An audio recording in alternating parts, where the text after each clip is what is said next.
Like the first question would be, what is the prop that you prefer making? Like that was your favorite one to make? That's the basic. That's a star. And it's always the hardest. It's always the hardest question because to me, prop making is about the journey. You know, the thing I enjoy, the thing, the reason I do it is the process of how we go about it. And a good prop make for me is to start off with receiving the concept or the drawing or the idea, and wondering how to do it. And then from that, you start the process of discovering how to. Now that can be from obviously initially how it looks, and then how it's going to be used, how it will be used as in the film, but also in a practical sense about how they want to use it, all the machinations of filmmaking, and all the discussions and the development of that, and that's before we even start the physical aspects of it. And then if it's a difficult thing to make, then it's discovering how to do it. And I love that. I love that challenge of being able to do that. And you know, it requires a group of colleagues and friends and work people for us to get together and figure it out.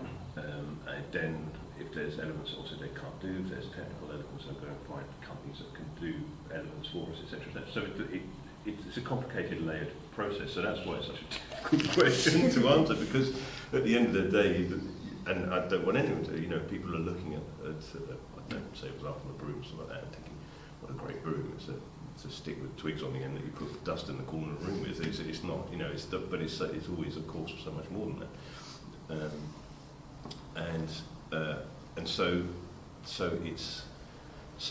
And every prop we make, even from the simplest ones, obviously can be straightforward and easy, but still require that process of finding out what's needed and how to go through that. So to select out of with the Potter franchise, you know, sort of 10 years work,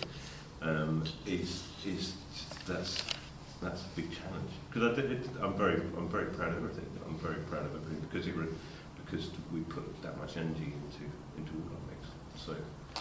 So to select one, hopefully I've dodged that question. Right. It's okay. You're talking about the history of the props and the history of the making of everything. Yeah. Because my job is finished pretty much by the time it goes to camera. That's where.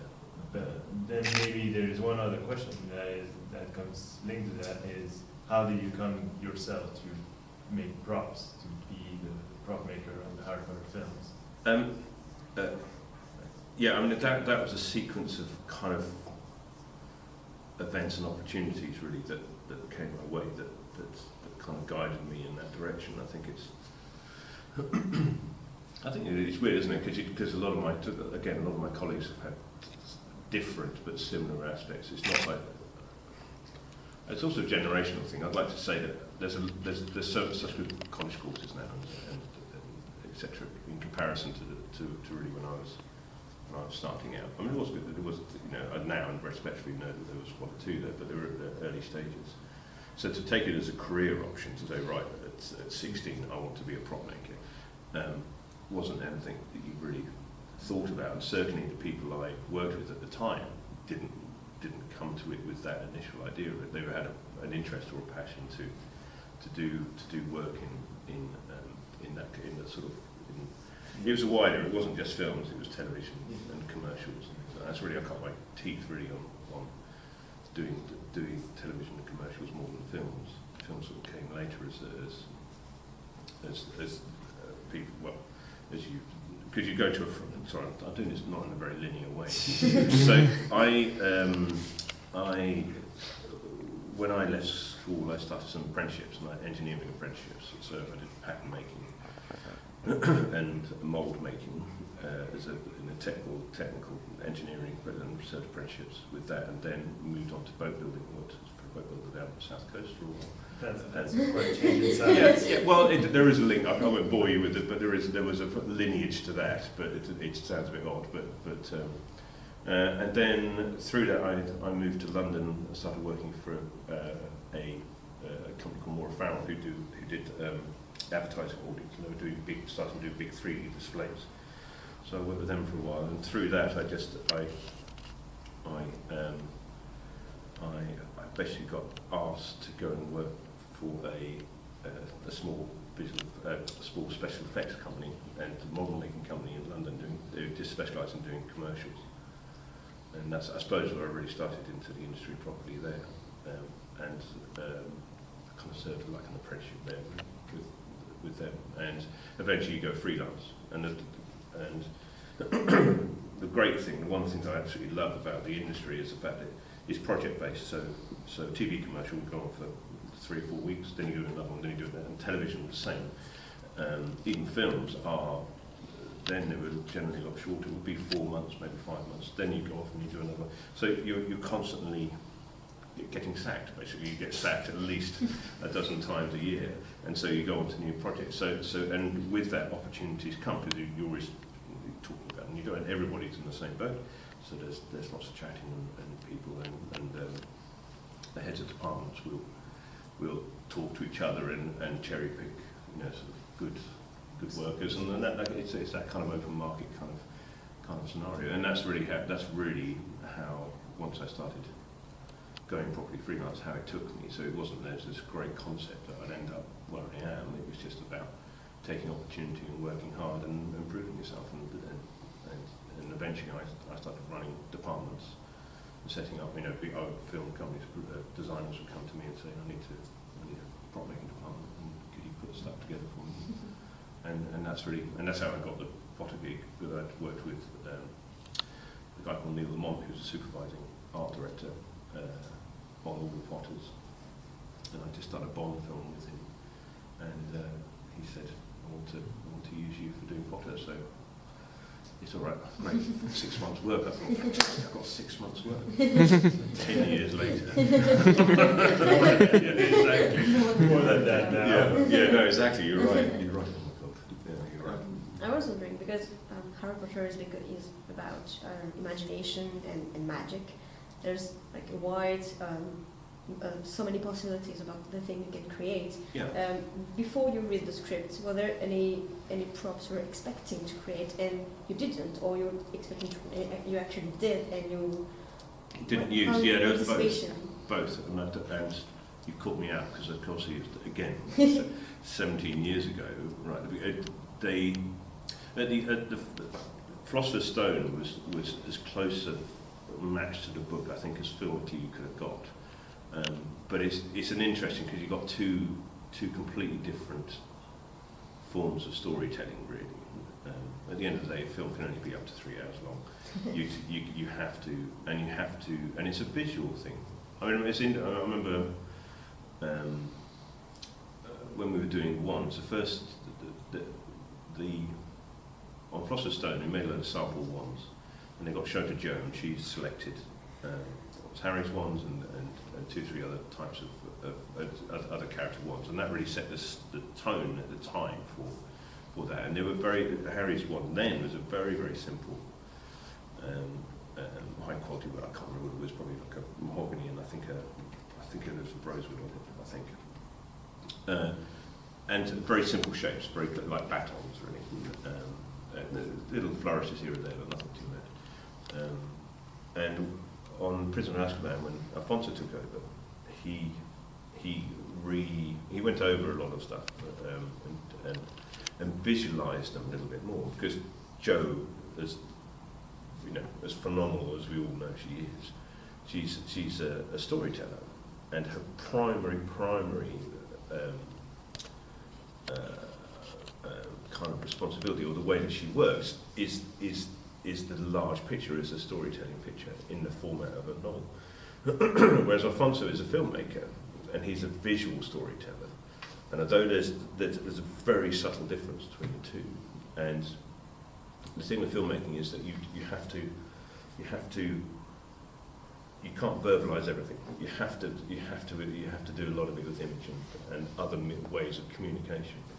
And that's really what he did. So he took things like Harry's one and really sort of encourage the designers to really put more of a visual feel to the story, if that makes sense.